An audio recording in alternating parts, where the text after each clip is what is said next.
catarinense acompanha a trajetória deste talento desde muito pequenininho. O meu papo de hoje é com o pianista Pablo Rossi, que é natural de São José, mas atualmente um cidadão do mundo, morando em Nova York. Tudo bem, Pablo? Morando em Nova York, sempre de passagem pelo Brasil e Floripa. Matando saudade de casa. E agora com um motivo a mais, que é esse lançamento da série Pequenos Grandes Talentos, uma parceria da TVI, Laine Milan e da NSC-TV, com apoio e confiança do Anselmo Prada.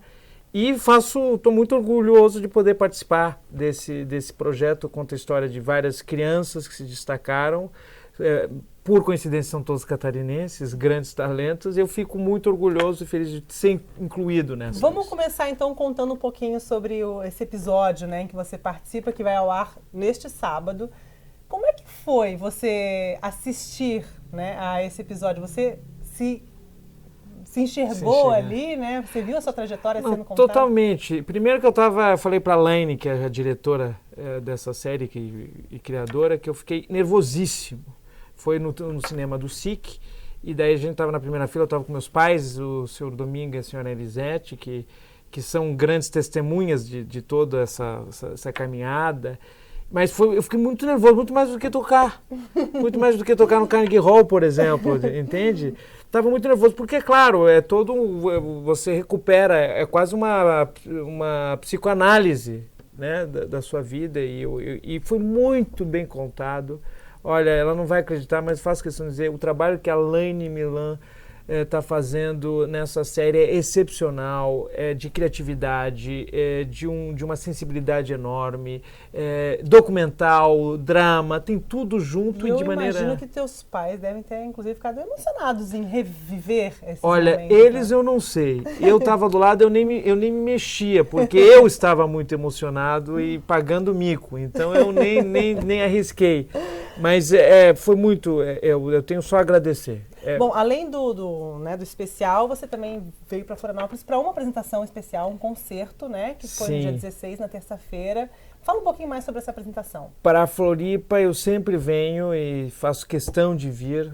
Aqui que tudo começou, muito pequeno, mas eu sei das minhas origens e faço questão de manter isso. Então, Floripa, a gente fez esse concerto no SIC, foi uma noite memorável, porque a gente uniu a magia do cinema com trechos do documentário do Grandes Pequenos, que vocês vão assistir hoje, não percam, às 2h, fiquem ligados lá, não por causa de mim, mas por causa de que a NSC-TV vai entender que valeu a pena o investimento e as TVs abertas precisam seguir esse exemplo. Então, foi muito especial esse concerto. Eu dividi o palco com pessoas que me acompanham já há um tempo, colegas, amigos, parceiros, e nós colocamos alguns trechos para deixar aquela vontade para o público, e o público, sem dúvida nenhuma, vai estar hoje ligado lá às 2h para prestigiar. Bom, a gente falou um pouquinho que você está morando em Nova York, já faz quase um ano, né? Vai fazer agora um ano em agosto. Eu queria que você contasse para a gente como é que é a sua rotina hoje em Nova York, né? O que você está fazendo lá? Quantas horas você toca piano por dia? Bom, eu fui para Nova York depois de estar 12 anos na Europa. Eu não queria ir, para falar a verdade. Eu sou fã, eu adoro a cultura nova-iorquina, esse estilo deles super despojado, inovador.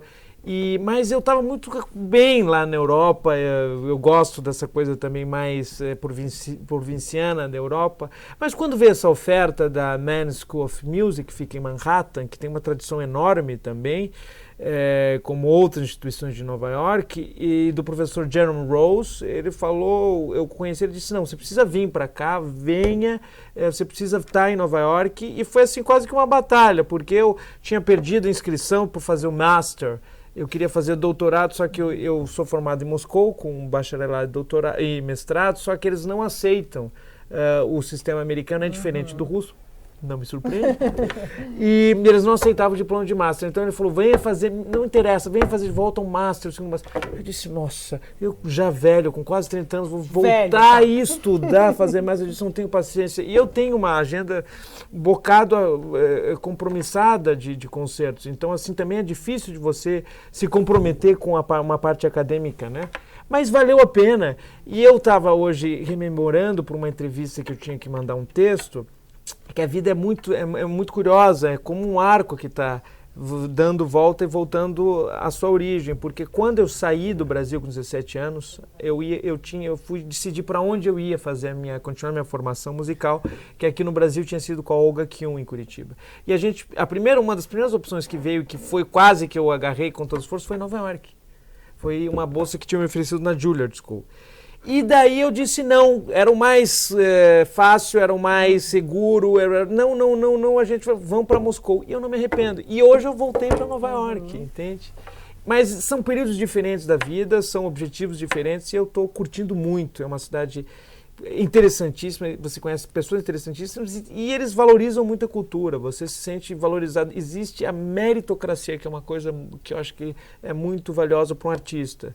Se você tem talento, se você se esforça, se você tem uma performance boa, eles te empurram. Né? Para a gente voltar lá no início, né? A gente sabe da importância da música, do desenvolvimento das crianças. Quem foi que te motivou começar no piano? Foram meus pais. O meu pai, Domingo, como já disse, é argentino, a minha mãe de Joinville, e os dois sempre gostaram de música, e principalmente de música clássica. Então, eu e meus irmãos, o Juan, que tocou comigo no dia 16, lá no teatro, fez alguns solos, que é 2 anos mais velho, é violinista profissional, mora há anos em São Paulo, se formou na Áustria. Então, foi uma coisa que a gente desenvolveu desde pequeno, costume, tradição, né?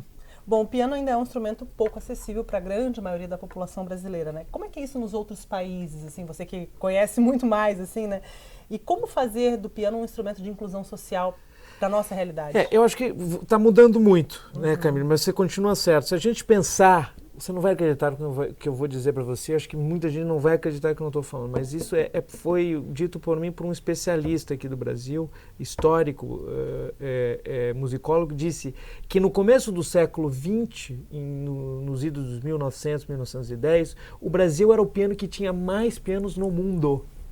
Você acredita nisso? Então, assim, e o Brasil tem uma tradição de piano, né? Então, é simples a gente voltar e pensar como a gente resgatar. A gente tem pianistas fantásticos, desde Guilmar Novaes, Nelson Freire, Arthur Moreira Lima, João Carlos Martins, só para falar os que já foram coroados com a glória e sucesso. Temos outros jovens também que estão aí fora despontando. Então, a gente tem uma tradição.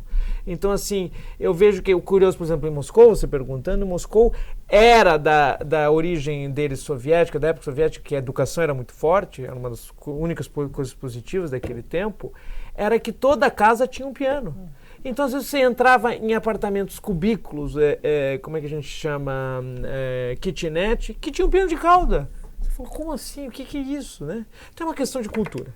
Então, eu acho que você proporcionar, e eu vejo hoje o meu papel de artista, dar esse acesso às pessoas através de concertos populares. A gente sempre, quando faz concertos promenade, que é essa série que a gente faz já há alguns anos em Floripa, a gente faz sempre chamando as crianças das comunidades. A comunidade sempre é muito atendida, a comunidade do Morro do Horácio, e dando acesso a eles a isso, sabe? Enquanto isso não fizer parte, eles não tiverem contato, é impossível que eles venham pedir, né?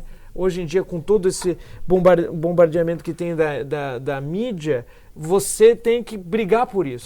E é o que? Dando informação, fazendo um documentário como esse, que é a NSC que vai despertando TV. uma vontade. Exatamente. Bom, a gente vê, voltando à sua história, a gente vê muitas crianças prodígio em diferentes áreas, né, que depois acabam não seguindo, né, nessa profissão. Cuidado, vamos rir. Qual é o segredo, assim, é muito para complicado. não perder o foco? É muito complicado. Não, né, para que isso não se torne algo... É muito complicado. No documentário que vocês vão ver hoje, espero que possam assistir na NSC TV às 14h, começa o documentário contado pelo Hugo Pique, que é o ator que brilhantemente encena, conta todas as histórias da série. Começa ele segurando um jornal, se vocês perceberem, já estou dando insights, spoilers. E atrás foi proposital exatamente isso, era uma capa do caderno de cultura do Globo. Anos depois, porque eu fui lançado lá no Rio de Janeiro, depois que eu ganhei o concurso do Nelson Freire, que é esse pianista brasileiro, deu capa do caderno de cultura, como prodígio, etc. e tal. E anos depois, quando eu estava me formando em Moscou, a Vivian Oswald, que é essa jornalista correspondente do Globo lá em Moscou, uma grande amiga, deu uma outra capa do caderno de cultura, falando justamente, o título era Prodígio Não. Então, assim, é eu fazendo essa análise, a análise psicológica de quanto que eu acho, assim, que esse é quase um rótulo que acaba ficando e só sabe aqui quem acaba recebendo essa denominação, que é ter aquela responsabilidade de ter esse rótulo, que às vezes é complicado você se desfazer disso, né? Porque você acaba já conquistando coisas e apresentando um trabalho de adulto. E você tem aquela vantagem de ser criança. Que bonitinho, né? E depois, o que acontece? Você perde esse encanto. E você tem que daí se readaptar. E o que acontece, que ninguém fala, é que você é muito mais cobrado que os seus próprios colegas da mesma geração. Pares ali. Da mesma geração.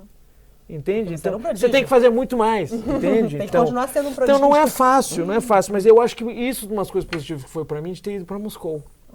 Porque nessa toada, os Estados Unidos gostam muito de promoção, de marketing, né? Então essa coisa de prodígio é uma coisa que eles teriam explorado muito e que naquele momento para mim não ia ser bom. Eu fui para Moscou e eu fui colocado na disciplina, na formação, no foco para o estudo. E eu acho que isso que Saiu ajudou. Do holofote. Exatamente. Pablo, obrigada pelo papo. Prazer recebê-lo aqui em casa, né? Seja sempre muito bem-vindo. E hoje, então, às 2 da tarde. 2 da tarde, vamos todo mundo ligar lá. É o 2º episódio. Vem muito mais por aí, mas vamos curtir isso. Semana que vem tem mais papo aqui na